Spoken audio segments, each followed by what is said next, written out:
สบายดีเมื่อนี้จะพาเข้าไปเบิ่งภายในถ้ำบางก่อนวิธีคำเกิดหลักเซาซึ่งจะเป็นอะไรนั้นไปติดตามชมนำกันเลยไปซึ่งในนี้ก็จะเป็นทางลงเด้อทางลงไปภายในถ้ำเพื่อนเปิดให้เขาแล้วเนาะสามารถเข้าไปได้มีเต้ต้องค่อยไปได้ภายในถ้ำเพื่อนก็มีฟงมีไฟ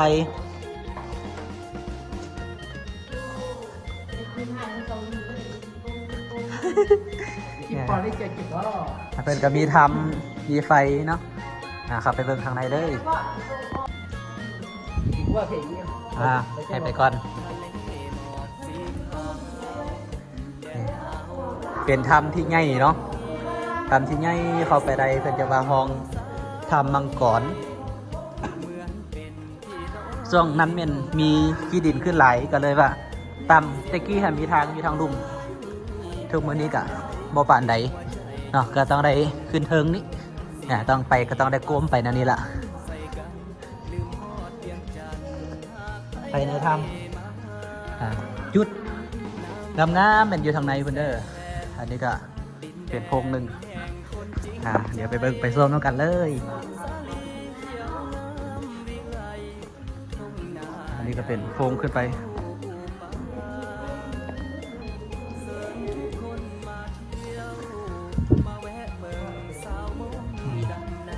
เป็นทางเข้าไปเด้อเนาะเป็นทางให้เขาได้ย่าง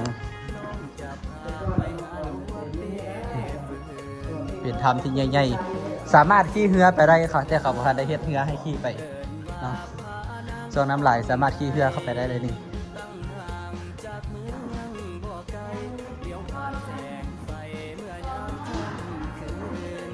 อันนี้ก็เป็นอีกโพรงหนึ่งโพรงใหญ่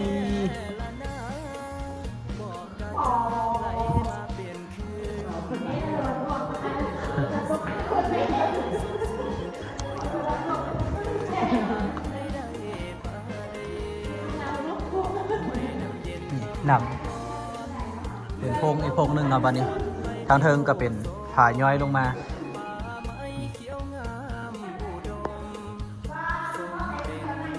อันนี้ก็จะเป็นคือตีนสางลงมาเนาะนี่ก็มีน้ำย้อยหินมายุกมาแยบอยู่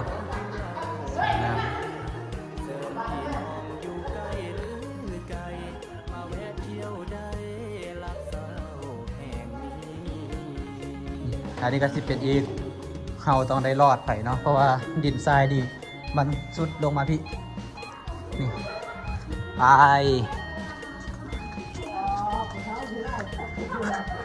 ผู้เท้าสิไม่ได้ก้มเลยเงียนเป็นผู้เท้าเดี๋ยวได้ก้มไปแบบนี้แล้วเนาะ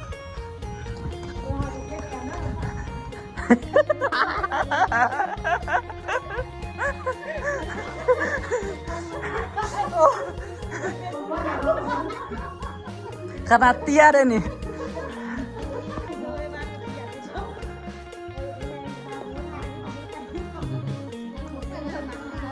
เขาบอใส่เป็นอันสี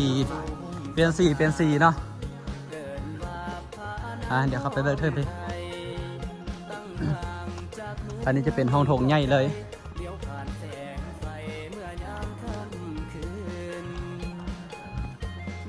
ซ้ายนี่แล้วจากหินย้อยนี่แหละ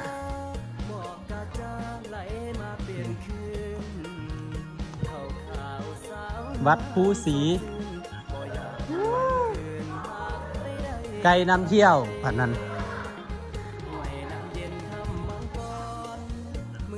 อันนี้จะเป็นหินย้อยใหญ่ลงมา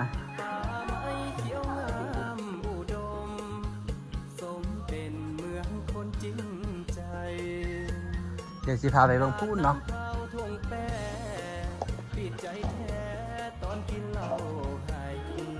ถ้าพูนก็จะเป็นน้ำ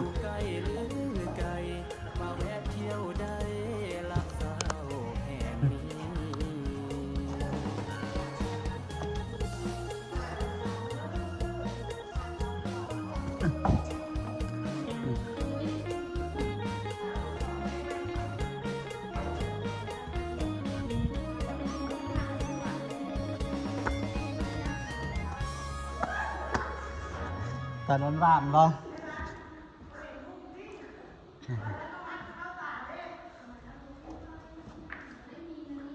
ตะกี้เสียเอ้ยเห็นแต่ผู้เป็นคู่เป็นบ่าวสาวแล้วพากันมาหดพระก็ต้องพากันเข้าถ้ำนี่แหละ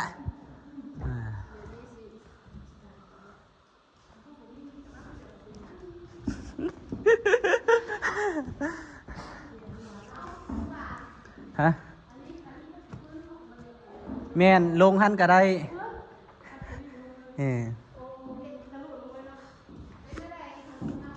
แล้วมันก็สิไปสุดอยู่แถวพงหัน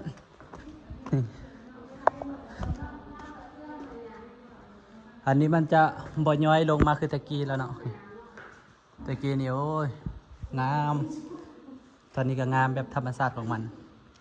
บอกบางเหลือเกินเท่าคือไปพุทธสังฆา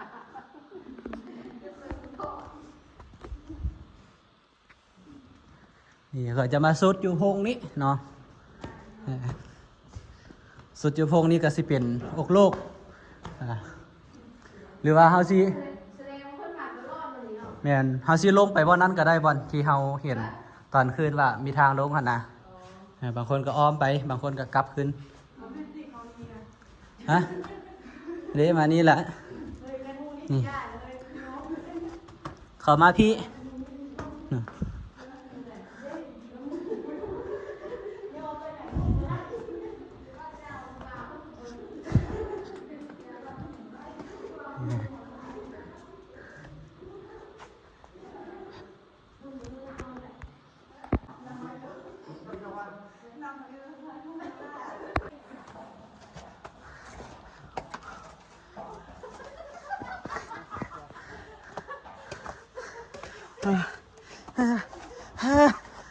จะได้ขั้นแรกเมื่อย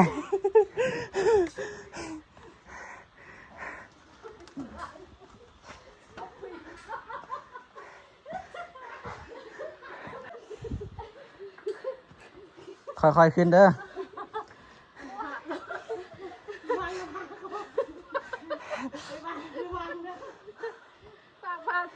เป็นมหอดระวังสั่นอันนี้นะตาก็เด้ออย่าคนเกิดอยู่กับเราล่ะไรนี่จะไรวะขอฝากไว้ให้เจ้าหน้าที่เพิ่นมาเก็บละมันมีบ่อนที่ขี้เหงื่อบ่อยู่เทิงบ่มีวะน่าจะมีส่วนเป็นอะไรเมื่อยวะมันน่าจะมีประมาณอีกบ่อนหนึ่งก่อนสิขึ้นอันบ่อนชมวิวมันเอายากขนาดแกนั้นก็ธรรมดา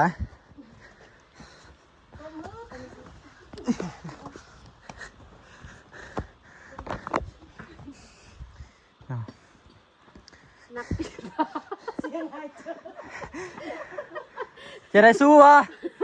สู้เนาะสู้ก็สู้เฮ้ยบางคนขึ้นไปฮอดเครื่องนี้แหละไผ่ก็มีได้แต่ตอนนี้นี่ดีแล้วเขาเฮ็ดคันใดขึ้นแล้วตะกี้หันบ่มีคันใดบ่เหลือ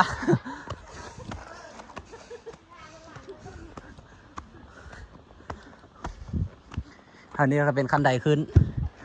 ทางเทิง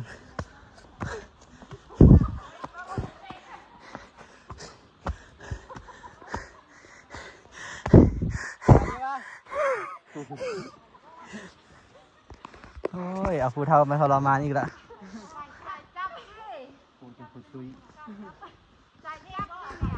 แม่นใส่จับขึ้น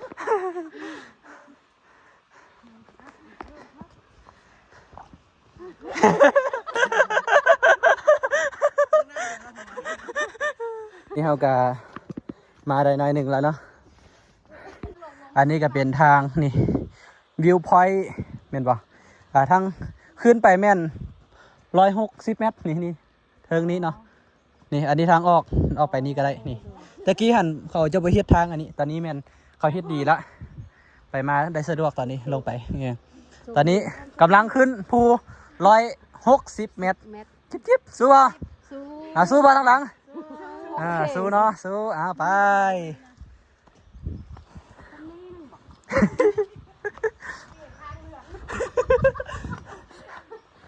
กี้หันมันปิดนี่นะบ่แม่นสายไฟอันนี้สายให้จับขึ้นลง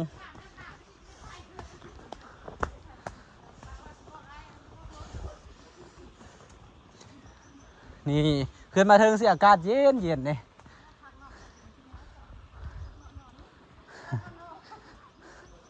ตอนนี้ถือว่าเขาพัฒนามาหลายแล้วตะกี้หันเขาบ่ทันเฮ็ดอันนี้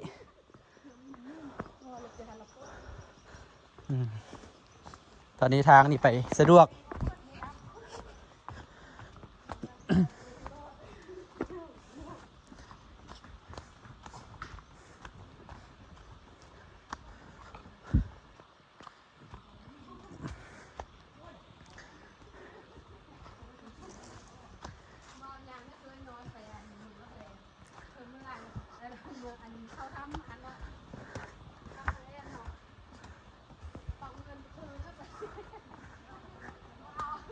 ไม่ยัง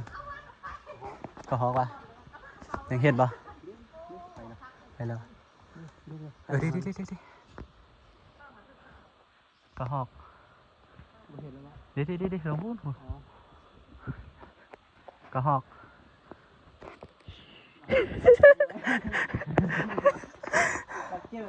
ก็ฮอก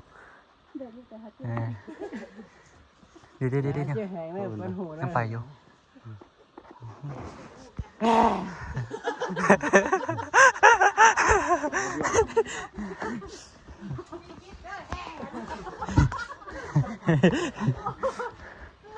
นี่แหละเพื่อนว่า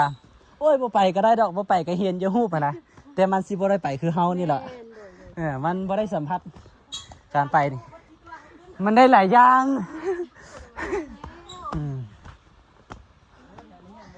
นี่เนี่ยตอนนี้กำลังจะเป็นด้านที่3เรากำลังจะขึ้นไปถึงเนาะสู้ปะสู้ให้มีอาหารกันที่2 ตอนนี้ถือว่าขึ้นเลยนะแต่ก็มันเปลี่ยนทางง่ายอยู่หรอก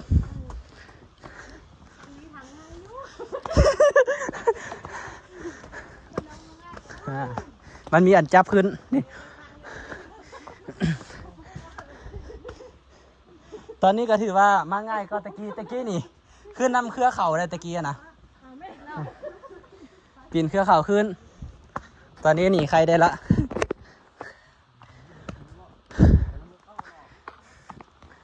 อันใด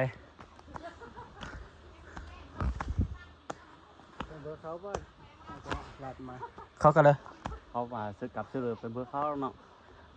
กะซีมีได้ละ ลูกปีหอมต่างของไหน ทางไปทางมาอ้าวบ่แม่นทางเก่าทางนี้เปล่าบ่แม่นเอาทางนี้เนาะขึ้นหันแล้วก็ฮอดอุ้ยระวังเด้อเดี๋ยวเมาวิน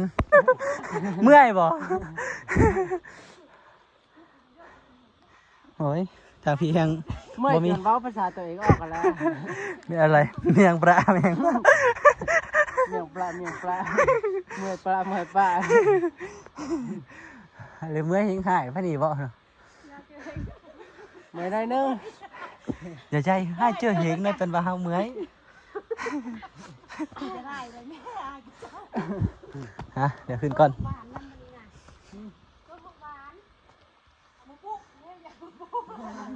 เห็นยังก็สิเอาเบิดบ่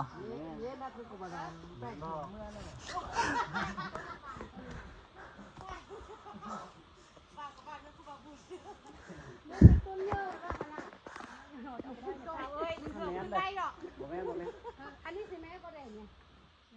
เต็มจะบ่แม่ได้รักษาผู้เยอะชื่อได้เห็นว่าบอกเข้าป้าโดนก็ได้20 ปีก็ยัง เยอะกูมีจ้ะเขาไปคุยกูเยอะยังมีตัวน้อยจ้ะ มีชื่ออยู่ ไปเยอะมีน้ำมากิน ขี่ก็เลิกตกคนสองอันไปปิ้วลงกินไปแซ่บเลยไปเนี่ย ขึ้นไปเทิงอันบ่มีแล้วได้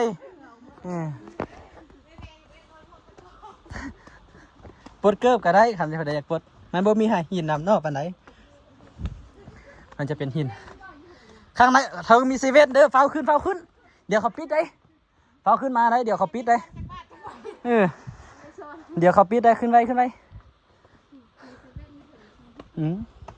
เธอมีเซเว่นนะเขาปิดโอ้โห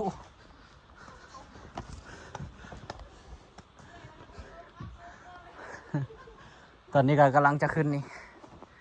ขึ้นไป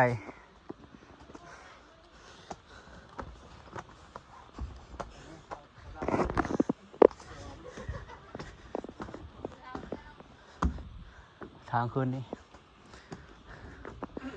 ขึ้นขั้นใดแล้วเด้อ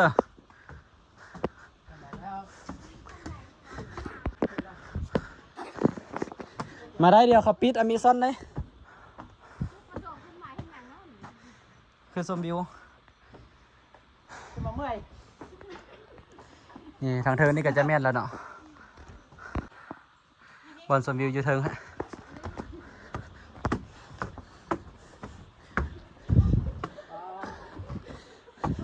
ว้าย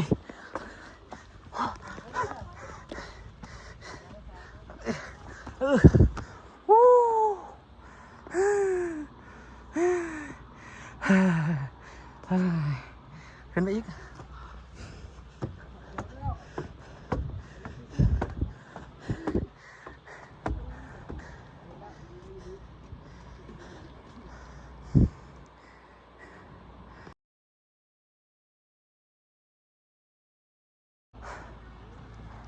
จะได้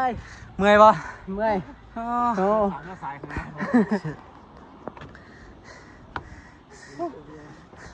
ต้องกลับ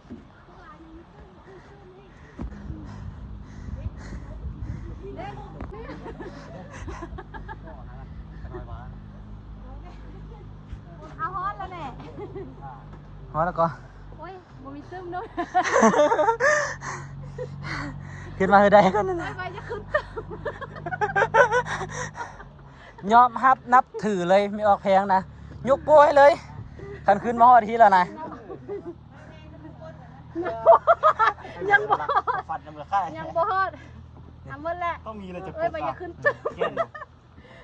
แต่ว่าปกเลยมีแก้นสักมีตัวโค้งไหมกัดออกเป็นเนื้อ เป็นมาว่าให้สาวใช่ไหมสาวไม้จี เมื่อยก่อน อ๋อล่ะ ยัดจะเปิดหมูว่าเมื่อย คนนั้นอยู่ในเมืองมีสามารถกับปุ๊กอ่ะ แม่ก็ ได้ ที่เห็นจะทานมาขอปุ๊บ ดีงาม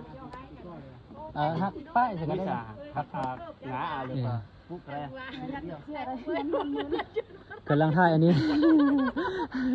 เดียวกันก่อน ไปด้วย ตัว ยันจริงได้เหลียวเป็นอันนี้ เป็นมาได้เสยตัวเก่งเก่งเก่งเก่งเก่ง เก่งได้ขึ้นมาฮอดดีอ่ะ ตัว มันบอก สุดเท่านี้แหละยกโป้ให้เลย เดี๋ยวผ่านสุดจะ เอ ขึ้ อน อีก คุณละบ่ายไหมนี่ล่ะ